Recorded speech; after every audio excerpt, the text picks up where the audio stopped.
আচ্ছা বলুন তো, দাগ ভালো নাকি খারাপ? জামা কাপড়ে দাগ লাগলে আমরা বিরক্ত হই, চরিত্রে দাগ লাগলে সেটা কিন্তু আবার কলঙ্ক। কিন্তু হাতের তর্জনীর ডগায় এই যে নীলকালির দাগ, এটা কিন্তু পৃথিবীর বৃহত্তম গণতন্ত্রের সব থেকে শক্তিশালী হাতিয়ার। 2026-এর মহাযুদ্ধ শেষ, এখন প্রশ্ন একটাই, নবান্নের চাবিকাঠি কার হাতে যাচ্ছে? 2026-এর নির্বাচনে মানুষ ভোট দিয়েছে রেকর্ড গড়ে, কিন্তু এই যে জনজোয়ার, এটা কার দিকে? বিজেপি কি পারবে প্রথমবার বাংলা দখল করতে, নাকি মমতা বন্দ্যোপাধ্যায়ের ম্যাজিক আবারও ঘাসফুল ফুটিয়ে তুলবে? এক্সিট পোলগুলো কিন্তু কোনো বড় ধরনের ঝড়ের ইঙ্গিত দিচ্ছে। আজকের এই বিশেষ প্রতিবেদনে আমরা 5টি বড় সংস্থার সমীক্ষা বিশ্লেষণ করব। ভিডিওটি শেষ পর্যন্ত দেখুন, কারণ শেষে এমন একটি অবাক করা মোড় আছে যা আপনার হিসাব বদলে দিতে পারে। 4 মে নির্বাচনের আসল ফল বের হবে, কিন্তু তার আগে শুরু হয়েছে এক্সিট পোল নিয়ে কাটাছেঁড়া। মনে রাখবেন, এক্সিট পোল মানেই কিন্তু ফাইনাল রেজাল্ট নয়। অতীতে অনেকবার দেখা গেছে এক্সিট পোল যা বলছে আসল ফল হয়েছে তার ঠিক উল্টো। তবুও মানুষের পালস বোঝার জন্য এর থেকে ভালো মাধ্যম আর নেই। এবারের নির্বাচনে আমরা দেখেছি নজিরবিহীন ভোটদান। মানুষ স্বতঃস্ফূর্তভাবে ঘর থেকে বেরিয়েছেন, কিন্তু এই বিপুল অংশগ্রহণ কি সরকার বিরোধী হাওয়া, নাকি সরকারের ওপর ভরসা? চলুন এক এক করে দেখে নিই নামী সংস্থাগুলোর তথ্য কি বলছে। প্রথমে আসা যাক চাণক্য স্ট্র্যাটেজিক্সের তথ্যে। তাদের সমীক্ষা বলছে এ রাজ্যে বিজেপি এবার পেতে পারে 150 থেকে 160টি আসন। অন্যদিকে তৃণমূল কংগ্রেস আটকে যেতে পারে 130 থেকে 140-এ। অর্থাৎ বিজেপি কি এবার সংখ্যাগরিষ্ঠতার ম্যাজিক ফিগার 148 পার হতে যাচ্ছে? অন্যদিকে ম্যাট্রিজের সমীক্ষাও কিন্তু একই কথা বলছে। তারা বিজেপিকে দিচ্ছে 146 থেকে 161টি আসন এবং তৃণমূলকে 125 থেকে 140টি আসন দিচ্ছে। মজার ব্যাপার হলো, দুই সংস্থাই তৃণমূলের চেয়ে বিজেপিকে প্রায় 2 থেকে 3% ভোটে এগিয়ে রেখেছে। আপনি যদি খেয়াল করেন, গ্রামীণ বাংলায় এবং উত্তরবঙ্গে বিজেপি যদি এই দাপট ধরে রাখতে পারে, তবে কিন্তু এই সমীকরণ সম্ভব। কিন্তু দক্ষিণবঙ্গ কি তৃণমূলকে এভাবে হাতছাড়া হতে দেবে? আপনাদের কি মনে হয় কমেন্ট বক্সে অবশ্যই জানাবেন। এবার একটু বড় ফিগারের দিকে তাকানো যাক। রোজপোল অ্যানালিটিক্স তো এক প্রকার গেরুয়া ঝড়ের কথা বলেই দিয়েছে। তারা বিজেপিকে দিচ্ছে 178 থেকে 208টি আসন, অর্থাৎ 2/3 সংখ্যাগরিষ্ঠতা। বিপরীতে তৃণমূলকে রাখা হয়েছে মাত্র 85 থেকে 110-এর ঘরে। আবার পোল ডায়েরির মতে বিজেপি 142 থেকে 171 এবং তৃণমূল 99 থেকে 127টি আসন পেতে পারে। এখানে একটি প্যাটার্ন লক্ষ্য করুন, বড় বড় সংস্থাগুলো কিন্তু এবার বিজেপিকে অনেকটা এগিয়ে রাখছে। তাদের মতে অ্যান্টি ইনকামবেন্সি বা সরকার বিরোধী হাওয়া এখন নাকি চূড়ান্ত পর্যায়ে। বিশেষ করে সন্দেশখালী বা দুর্নীতির মতো ইস্যুগুলো কি তবে তৃণমূলের ভোট বাক্সে প্রভাব ফেললো? এতক্ষণ যা শুনলেন তাতে মনে হতে পারে পাল্লা বিজেপির দিকে ভারী, কিন্তু গল্পের টুইস্ট এখনো বাকি। পিপল পালস এর এক্সিট পোল কিন্তু সম্পূর্ণ অন্য কথা বলছে। তারা বলছে তৃণমূল কংগ্রেস পেতে পারে 177 থেকে 187টি আসন, আর বিজেপি আটকে যেতে পারে মাত্র 95 থেকে 110-এর মধ্যে। খেয়াল করুন, যেখানে বাকি 4টি সংস্থা বিজেপিকে জেতাচ্ছে, সেখানে এই সংস্থা তৃণমূলকে বিপুল জয়ের কথা বলছে। কেন এই বৈপরীত্য? হয়তো তৃণমূল নারী ভোট বা লক্ষ্মীর ভাণ্ডারের মতো জনমুখী প্রকল্পগুলোর প্রভাব এখনো গ্রাউন্ড লেভেলে প্রবল রয়েছে। হতে পারে নীরব ভোটদাতারা, অর্থাৎ যাদের আমরা সাইলেন্ট ভোটার্স বলি, তৃণমূলের সাথেই আছেন তারা। আপনার এলাকায় কি নারী ভোটার বড় ফ্যাক্টর হয়ে দাঁড়াবে? বাম কংগ্রেসের কি হবে? প্রায় প্রতিটি এক্সিট পোল বলছে বামফ্রন্ট এবং কংগ্রেসের প্রাপ্ত আসনের সংখ্যা এবারও একই অঙ্কের ঘরেই থাকবে। পোল ডায়েরি বামেদের 2 থেকে 3টি আসন দিচ্ছে, চাণক্য কংগ্রেসকে দিচ্ছে 2 থেকে 4টি আসন। এর মানে কি বাংলা আবারও দ্বিমুখী লড়াইয়ের সাক্ষী হতে চলেছে? অর্থাৎ বাম কংগ্রেসের ভোট কি সরাসরি বিজেপিতে শিফট হয়েছে, নাকি তৃণমূল সেটা ধরে রেখেছে? এই 3 থেকে 5% ভোটেই কিন্তু শেষ পর্যন্ত ঠিক করে দেবে যে নবান্নের আসনে কারা বসবে। আচ্ছা, আপনি কি জানেন বাংলার নির্বাচনে গত কয়েক বছরে সব থেকে বড় এক্স ফ্যাক্টর কারা? তারা কোনো বড় নেতা নন, তারা হলেন বাংলার মায়েরা এবং বোনেরা, যাকে আমরা পলিটিক্যাল সায়েন্সের ভাষায় বলি সাইলেন্ট ভোটার। অনেক সময় দেখা যায় বাড়ির পুরুষটি চায়ের দোকানে বসে এক দলের সাথে বা এক দলের হয়ে গলা ফাটাচ্ছেন, কিন্তু বাড়ির মহিলাটি যখন বুথের ভেতরে ওই পর্দার আড়ালে যান, তিনি ভোটটা দিয়ে আসেন সম্পূর্ণ নিজের বুদ্ধি বিচার দিয়ে। কেন বলছি এই কথা? তৃণমূলের সব থেকে বড় বাজি হলো তাদের সামাজিক সুরক্ষা প্রকল্পগুলো, বিশেষ করে লক্ষ্মীর ভাণ্ডার। গ্রামের অন্তিম সারিতে থাকা একজন মহিলার কাছে মাসে 1000 বা 1200 টাকা শুধু হাত খরচা নয়, এটা তার কাছে একটা স্বনির্ভর সম্মান। এর সাথে আছে কন্যাশ্রী এবং স্বাস্থ্যসাথী। বিপক্ষ দলগুলো একে খয়রাতি বলতে পারে, কিন্তু একজন সাধারণ মানুষের কাছে এটা কিন্তু একটা কঠিন সময়ে সরকারের বাড়ানো হাত। পিপল পালস যখন তৃণমূলকে 187টি আসন দিচ্ছে, তারা মূলত এই নারী ঢালের ওপর ভরসা করেই দিচ্ছে। তাদের মতে বিরোধী হওয়া থাকলেও মহিলারা মমতা বন্দ্যোপাধ্যায়ের ওপর থেকে আশীর্বাদ তুলে নেননি। কিন্তু এখানে একটা বড় প্রশ্ন আছে যেটা আপনাদের ভাবাচ্ছে। আচ্ছা, পেটের টান আর পকেটের টান, এটা কি আদর্শের লড়াইকে ছাপিয়ে যেতে পারে? একদিকে 1000 টাকা অ্যাকাউন্টে আসছে ঠিকই, কিন্তু অন্যদিকে রান্নার গ্যাসের দাম আর চালের দামও কিন্তু আকাশ ছোঁয়া। বেকারত্বের কারণে ঘরের ছেলেটা আজও ভিন্ন রাজ্যে পরিযায়ী শ্রমিক। তাহলে কি লক্ষ্মীর ভাণ্ডারের ওই টাকা ওই মুদ্রাস্ফীতির ক্ষোভ মিটিয়ে দিতে পারবে?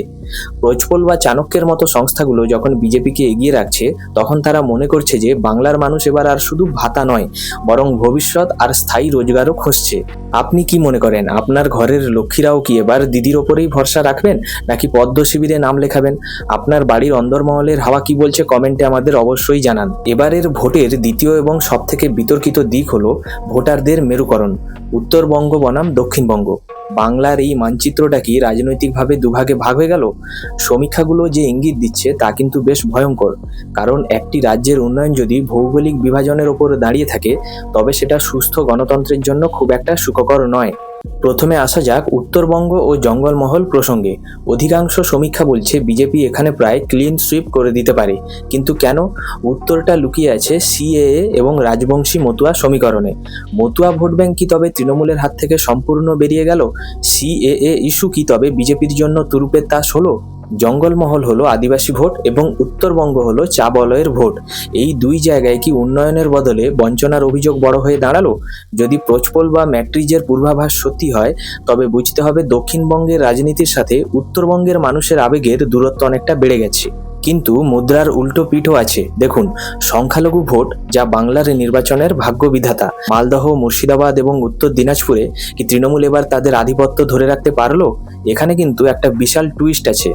যদি পোল ডায়েরির তথ্য মিলে যায় যেখানে বিজেপিকে 171টি আসন দেওয়া হয়েছে, তবে এর মানে খুব পরিষ্কার যে সংখ্যালঘু ভোটে বড়সড় ফাটল ধরেছে। কংগ্রেস এবং বামফ্রন্ট যদি এই অঞ্চলে তৃণমূলের ভোট ব্যাংক থেকে মাত্র 5 থেকে 7% ভোটও কেটে নিতে পারে, তবে তা সরাসরি সুবিধা হবে বিজেপির ক্ষেত্রে। এখন আপনাদের কাছে প্রশ্ন, সংখ্যালঘু ভোট কি তবে এবার 3 ভাগে ভাগ হয়ে গেল? একদিকে তৃণমূলের সংহতি, অন্যদিকে কংগ্রেসের বামেদের ঐতিহ্য, আর মাঝে ভাইজানের আইএসএফ। এই ভোট কাটাকাটির খেলায় কি শেষ পর্যন্ত বিজেপির নবান্নের রাস্তা পরিষ্কার হয়ে গেল? আপনার এলাকায় এই জোট কি তৃণমূলের ভোট কাটতে পেরেছে? আমাদের কমেন্ট বক্সে অবশ্যই জানাবেন। আচ্ছা, আপনি কি সেই দৃশ্যগুলো ভুলে যেতে পেরেছেন? কলকাতার রাজপথে রোদ বৃষ্টি মাথায় নিয়ে বছরের পর বছর বসে থাকা চাকরি প্রার্থীদের কান্না, যোগ্য হলেও নিয়োগ না পাওয়া সেই মুখগুলো কি 2026-এর ভোটে কোনো প্রভাব ফেলবে না? নিয়োগ দুর্নীতি থেকে শুরু করে রেশন দুর্নীতি একটার পর একটা ফাইল খুলেছে, আর একের পর এক প্রভাবশালী নেতার জেল হেফাজতও হয়েছে। এই ছবিগুলো কি বাংলার সাধারণ মানুষের মনে দাগ কাটেনি? অবশ্যই কেটেছে। আর সেই ক্ষোভের প্রতিফলনেই কিন্তু আমরা অনেকটা এক্সিট পোলে দেখতে পাচ্ছি। এবার আসা যাক সবথেকে গুরুত্বপূর্ণ অংশে, ফার্স্ট টাইম ভোটার। যারা 18 থেকে 22 বছর বয়সী, তারা প্রথমবার এই গণতান্ত্রিক উৎসবে অংশ নিলেন। তাদের এই উৎসবে অংশ নেওয়ার পর চাওয়াটা কি? তারা কি শুধু মাসে মাসে 500 থেকে 1000 টাকা আর ফ্রিতে 5 কেজি রেশন চান, নাকি তারা চান একটা সম্মানজনক কর্মসংস্থান, একটা উজ্জ্বল ভবিষ্যৎ? চাণক্য স্ট্র্যাটেজি বা প্রজোপলের মতো সংস্থাগুলো যখন বিজেপিকে ম্যাজিক ফিগার পার করিয়ে দিচ্ছে, তখন তারা মূলত শহর এবং আধা শহরের মানুষদের মুডটাকেই তুলে ধরছে। কারণ দুর্নীতি এবং চাকরি না পাওয়ার যন্ত্রণাটা মধ্যবিত্ত সমাজে অনেক বেশি গভীর।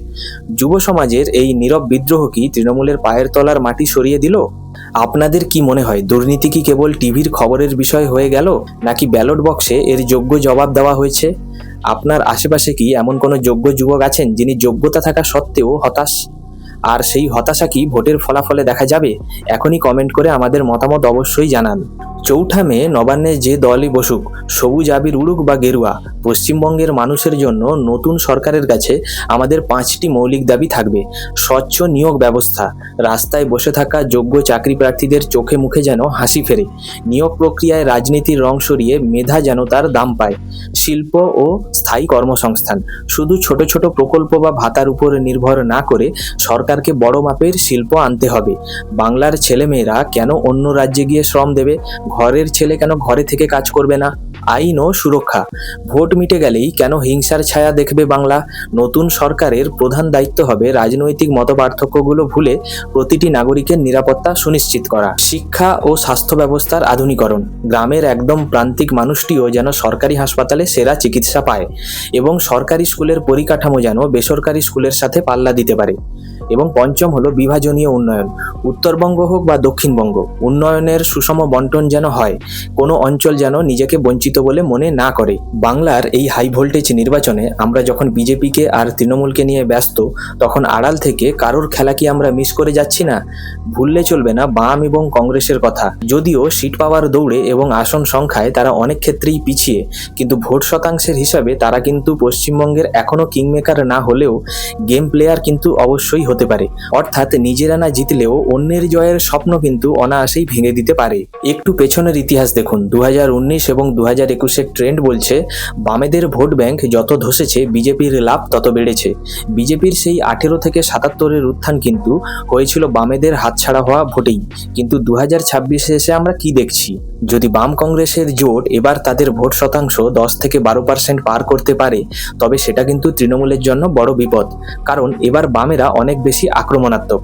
তারা যদি সেই মুসলিম ভোট বা বামপন্থী ভোটারদের ফিরিয়ে আনতে পারে যারা তৃণমূলের দিকে ঝুঁকেছিল, তবে কিন্তু তৃণমূলের আসন সংখ্যায় বড়সড় ধস নামতে পারে। এবার আপনাদের জন্য একটা কঠিন প্রশ্ন, বামেদের কাটা প্রত্যেকটা ভোট আসলে কার পকেটে যাচ্ছে? যদি ভোট বিরোধী মেরুকরণে যান, তবে কার লাভ, বিজেপির কি, নাকি বামেরা ভোট কাটা মানে তৃণমূলের সংখ্যালঘু দুর্গে ফাটল ধরা? 2026-এ এসে কি বামেরা তাদের হারিয়ে যাওয়া ঘর গোছাতে পেরেছে? নতুন এবং শিক্ষিত মুখগুলো নিয়ে তারা যে লড়াইটা করছে, সেটা কি শুধু জনসভাতেই সীমাবদ্ধ, নাকি ইভিএমেও প্রতিফলন ঘটবে? যদি বামেদের ভোট শেয়ার গতবারের চেয়ে 5% বাড়ে, তবে কিন্তু চৌঠামে দুপুরবেলা আমরা এক অভাবনীয় ফলাফল দেখতে চলেছি। আপনাদের কি মনে হয়, আপনাদের এলাকায় বাম কংগ্রেস কি লড়াইয়ে আসনে ফিরছে? নবান্নে চৌঠামে সরকার হিসেবে যে দলই শপথ নিক না কেন, সাধারণ মানুষ হিসেবে আমাদের প্রত্যাশাগুলো কিন্তু খুবই সহজ এবং স্বচ্ছ। পশ্চিমবঙ্গের মানুষের প্রতি নতুন সরকারের যা করা উচিত তার একটি সংক্ষিপ্ত রূপরেখা আমরা তুলে ধরছি। ভাতার বদলে ভবিষ্যৎ। লক্ষ্মীর ভাণ্ডার বা স্বাস্থ্যসাথীর মতো প্রকল্পগুলো অবশ্যই প্রয়োজন, কিন্তু বাংলার মানুষের কাছে ভাতার চেয়ে কর্মসংস্থান যেন বেশি গুরুত্ব পায়। নতুন সরকারের প্রথম লক্ষ্য হওয়া উচিত মেধাভিত্তিক স্বচ্ছ নিয়োগ এবং শিল্পায়ন। রাজনীতির ঊর্ধ্বে নিরাপত্তা। ভোটের রক্তক্ষরণ আর হিংসার সংস্কৃতি থেকে বাংলাকে মুক্তি দিতে হবে। রাজনৈতিক রং বিচার না করে অপরাধীদের শাস্তি নিশ্চিত করা এবং প্রতিটি নাগরিকদের নিরাপত্তা দেওয়া হলো সরকারের প্রধান কাজ। গ্রাম এবং শহরের বৈষম্য দূর করা, অর্থাৎ উত্তরবঙ্গ এবং দক্ষিণবঙ্গের মধ্যে যে মানসিক এবং উন্নয়নের দূরত্ব তৈরি হয়েছে, নতুন সরকারকে তা সেতু দিয়ে জুড়তে হবে। বঞ্চনার অভিযোগ যেন আর কোনোভাবেই কোনো অঞ্চলের মানুষের মনে না হয়। প্রশাসনের স্বচ্ছতা। দুর্নীতিমুক্ত প্রশাসন গড়ে তোলা এখন সময়ের দাবি। মানুষ যাতে তার প্রাপ্য অধিকারের জন্য কোনো ফড়িয়া বা মিডলম্যানের দ্বারস্থ না হয়, সেদিকে সুনিশ্চিত করতে হবে। চৌঠামে নবান্নের অলিন্দে যে রঙেরই আবির খেলা হোক না কেন, সেটা সবুজ হোক বা গেরুয়া, দিন শেষে জয়ী হওয়া উচিত পশ্চিমবঙ্গের সাধারণ মানুষের। সরকার আসে, সরকার যায়, কিন্তু সাধারণ মানুষের ভাগ্য কি আদৌ বদলায়? ভোটার হিসেবে এবং নাগরিক হিসেবে সরকারের কাছে আমাদের দাবিগুলো যেন স্পষ্ট এবং আপোষহীন হওয়া উচিত। আমাদের প্রথম এবং প্রধান দাবি হওয়া উচিত শিল্প। শুধু প্রকল্প বা ভাতা দিয়ে দীর্ঘমেয়াদী পেট ভরে না। বাংলার মেধা কেন আজ ব্যাঙ্গালোর, হায়দ্রাবাদ এবং পুনেতে গিয়ে শ্রম দেবে? কেন ঘরের ছেলেমেয়েরা ভিন্ন রাজ্যে গিয়ে পরিশ্রমী বা পরিযায়ী শ্রমিক হবে? নতুন সরকারকে সদিচ্ছা দেখাতে হবে যাতে বড় বড় শিল্প গোষ্ঠী বাংলায় বিনিয়োগ করে এবং ঘরের ছেলেমেয়েরা যাতে ঘরের পাশেই সম্মানজনক কাজ পায়। গত কয়েক বছরে নিয়োগ দুর্নীতি এবং কালিমালিপ্ত অধ্যায় আমরা দেখেছি, তা বাংলার শিক্ষা ব্যবস্থার মেরুদণ্ড ভেঙে দিয়েছে। আমাদের দাবি, যোগ্যতা যেন বিক্রি না হয়, মেধা যেন তার প্রাপ্য সম্মান পায়। নতুন সরকারকে একটি স্বচ্ছ এবং ডিজিটাল ও দুর্নীতিমুক্ত নিয়োগ ব্যবস্থা চালু করতে হবে, যাতে রাস্তার ধারের প্রতিবাদী মুখগুলো আবার হাসি ফেরাতে পারে। বাংলার ভোট মানেই কি রক্তপাত? রাজনৈতিক হিংসামুক্ত সমাজ গড়া কি সত্যি খুব অসম্ভব? সাধারণ মানুষ শান্তিতে ঘুমোতে চায়, নির্ভয়ে নিজের মতো করে মত প্রকাশ করতে চায়। নতুন সরকারের কাছে বড় চ্যালেঞ্জ হবে প্রতিটি নাগরিকের নিরাপত্তা সুনিশ্চিত করা এবং দলদাসের বদলে পুলিশকে নিরপেক্ষভাবে কাজ করতে দেওয়া। সরকারি হাসপাতালের বেড পেতে যেন সাধারণ মানুষকে হাহাকার করতে না হয়। সরকারি স্কুলের পরিকাঠামো যেন এমন হয় যাতে কোনো মা বাবাকে বাধ্য হয়ে বেসরকারি স্কুলে চড়া ফি দিতে না হয়। স্বাস্থ্যসাথী কার্ডের সুবিধা যেন প্রতিটি নার্সিংহোমে পাওয়া যায়, সেটা নিশ্চিত করা সরকারেরই দায়িত্ব। পশ্চিমবঙ্গ কোনো দলের সম্পত্তি নয়, পশ্চিমবঙ্গ 17 কোটি মানুষের আবেগের নাম। আমরা চাই এমন এক বাংলা যেখানে বিভাজন থাকবে না, যেখানে ভয় থাকবে না, যেখানে কেবল উন্নয়নই হবে শেষ কথা। যদিও রাজনীতিতে শেষ কথা বলে আসলে কিছু নেই। এক্সিট পোল মিলবে কি মিলবে না তা এখন স্রেফ একটা কয়েক ঘন্টার বা কয়েক দিনের ব্যাপার। মনে রাখবেন, এক্সিট পোল অনেক সময় জনমতের একটা ঢেউ দেখার মাত্র, কিন্তু আসল গভীরতা বোঝা যাবে 4 মে ইভিএম খোলার পর। তবে দিন শেষে আমরা যে দলেরই সমর্থক হই না কেন, সাধারণ মানুষ হিসেবে আমরা চাই একটা স্থিতিশীল এবং জনদরদি সরকার। এবার আপনার পালা। আমরা তো 5টি বড় সংস্থার সমীক্ষা আপনাদের সামনে রাখলাম। আপনাদের কি মনে হয়, এক্সিট পোল মেনে কি এ রাজ্যে সত্যি বিজেপি ক্ষমতায় আসতে চলেছে, নাকি মমতা বন্দ্যোপাধ্যায়ের ম্যাজিক আর তৃণমূলের গ্রাউন্ড কানেকশন সব হিসাব ওলটপালট করে দিয়ে আবারও প্রত্যাবর্তন ঘটবে? আপনার যুক্তি নিচের কমেন্টে অবশ্যই জানাবেন। আপনার সেরা কমেন্টগুলো আমি পরের লাইভ সেশনে তুলে ধরব। ভিডিওটি যদি তথ্য সমৃদ্ধ মনে হয় তবে একটি লাইক দিন এবং আপনার বন্ধুদের সাথে হোয়াটসঅ্যাপ গ্রুপ বা ভিডিওটিকে শেয়ার করুন, যাতে তারাও ভোট পরবর্তী এই লড়াইয়ের আসল সমীকরণগুলো বুঝতে পারে। সব খবর সবার আগে নির্ভীক এবং নিরপেক্ষ পেতে আমাদের এই চ্যানেলটিকে অবশ্যই সাবস্ক্রাইব করুন। বেল আইকনটি প্রেস করে রাখুন যাতে সবার আগে ভিডিওটি আপনারা পেয়ে যান। দেখা হচ্ছে পরের ভিডিওতে। ততক্ষণ ভালো থাকুন, সচেতন থাকুন। ধন্যবাদ।